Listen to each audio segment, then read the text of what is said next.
Hey beautiful people, welcome to my channel, The Thought Philosopher, where we talk peace of mind, mental health, and being your best self.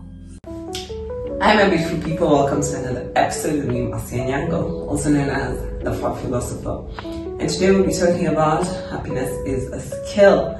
Thank you for joining me on another episode. If you like something, if you learn something, if I just entertain you, kindly like, share, subscribe, and comment. It would be much appreciated. As always, let's get right into it. So today we're talking about happiness being a skill. If you're that person who's always in a bad mood, you're always angry, agitated, anxious, worried, sad, depressed, this video might just be the one for you. So happiness is not just something that happens. It takes practice, it takes effort, it takes consciousness. It is a skill, just like playing the guitar, learning the piano. It is something that you can become. You can become a happy person.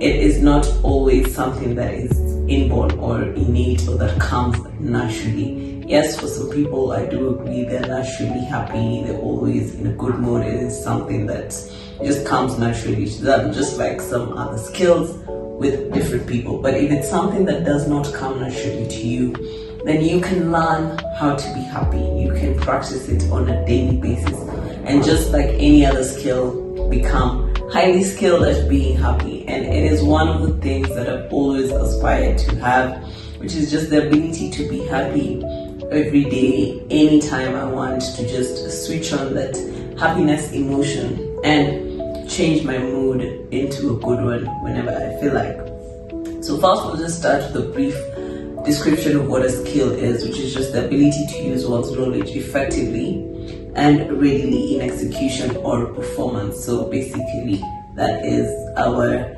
dictionary definition of a skill. But core ground, a skill is just something you practice as often as possible so that you become better at it.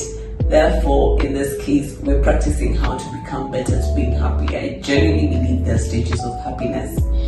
There are people who are completely fulfilled, 100% happy, and I do believe that is possible because on the other end of the spectrum, there are people who are 100% sad, 100% depressed. So if there's one, the other has to be possible also. So just number one on our list today is to practice the good use of resources.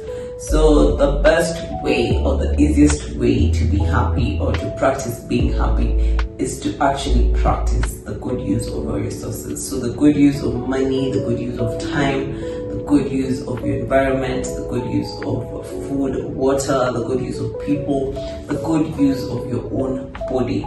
So when you start practicing the small changes in your lifestyle, you start to notice that you become happier.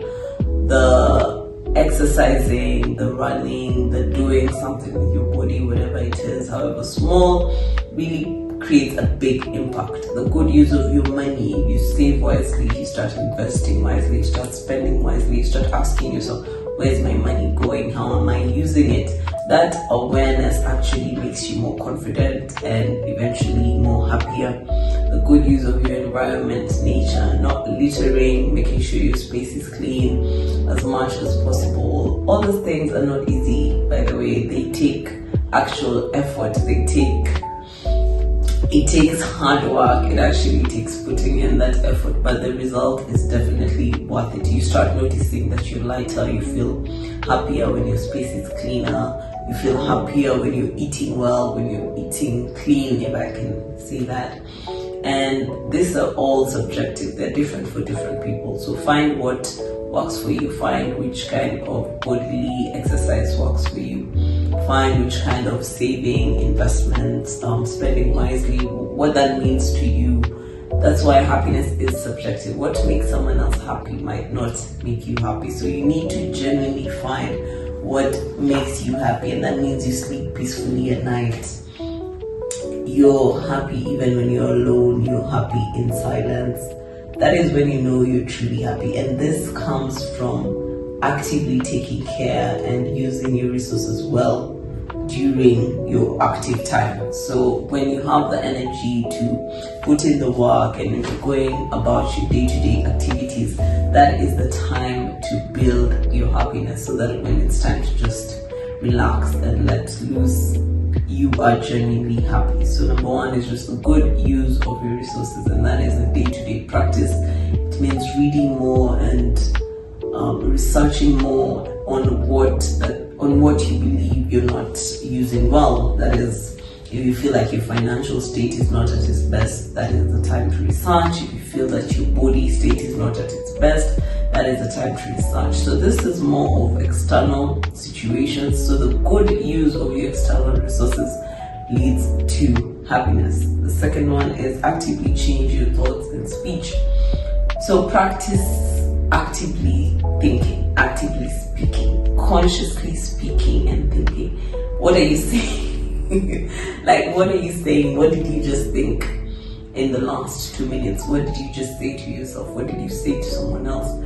Actively watch and observe how you speak and think. It is very, very important to increase your level of happiness. How you talk to yourself, how you talk to others, how you think, your thought process. Actively monitor it, even if it's just one day in a week. Watch how you think and write it down. Today I said this to myself. What is the tone of your voice when you speak to yourself? Is it harsh? Is it kind? All this are very important to the level of happiness in your life. So practice speaking nicely to yourself. Practice speaking nicely to others. Practice positive thoughts, self-affirming thoughts. Even if you have to listen to those affirmations daily, do it. That is the practice. That is the skill, the muscle of happiness being built. So practice, listen to those affirmations.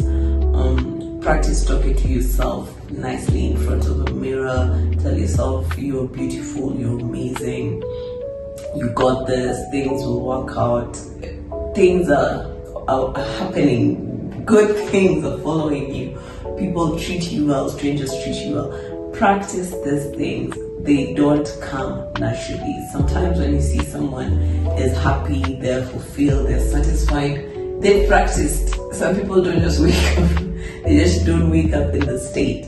So it's something you do every day until it becomes a part of you, and you will genuinely notice that you're becoming a happier person. And those things are if you want to be happy. If you're okay where you are also, that is well and good. In this life, it's about what you're okay with, what makes you sleep at night, what you're comfortable with. So if you don't want happiness also, relax. You don't have to do these things. But if happiness is what you're after, you have to practice talking to yourself nicely, actively watch your thoughts, and if you find yourself thinking negative thoughts, stop and start again. It is possible. You can actually just stop thinking, period, until your thought process becomes more positive. So the third one and the last one is listen, watch, and read content and material that makes you happy. Actively, what are you watching? Are you happy after you watched whatever you watched? Are you happy after listening to that song? Are you happier after that book? Are you more encouraged, more motivated? You need to pay attention to the things you're listening to the things you're watching. Are they making you happy? Not stop watching whatever it is that is not making you happier, or reduce the amount that you're watching depending on what benefit it brings you. Sometimes something might not make you happier, but you're learning from it. You can just reduce the amount so that you can balance it. So what are you watching? If it's a movie, if it's a series, is it uplifting your spirits? This is different from educational content. Sometimes educational content might not exactly make you happier, but you need to learn. It might actually make you angry, agitated, because it is telling you things that you don't want to hear, but you need to hear them. That is very different. You can put time aside for that, but here we're focusing on becoming happier. So if you are in the process of practicing how to be happy, listen intentionally to music that makes you happy. Listen intentionally to music that makes you more calm, more uplifted. Watch, Read books that make you happy. Even if it's a children's book, buy a coloring book. Watch a series, a YouTube video, whatever it is, make sure it's colorful and bright. Even if it's kids animations, watch that. If it's Baby Shark, that will make you happy, watch it. And these are things you can just do 15 minutes a day and see how it makes a difference. And the happier you are, the more amazing you feel, the nicer it is to be around you, the nicer it is to be around yourself. So learning to be happy is a skill that you need, because it improves your relationships, it improves your work relationships, it improves your romantic relationships, your friend relationships, it just improves your overall health. Learn to smile out of nowhere and laugh at things. Laugh at random things. It is just, for me, I think it's something that was innate. But to be honest, there was a time I was not happy. I was always anxious, worried, agitated, just all over the place. But learning how to be happy is something that I try to practice every day. I said we will not be using the word try, but I practice every day to be happy. So thank you guys for watching another episode. If you learned something, kindly comment in the comment section so that I know how you increase your happiness, how you practice being happy, and if you're naturally a happy person, also let me know in the comments. So thank you guys for watching.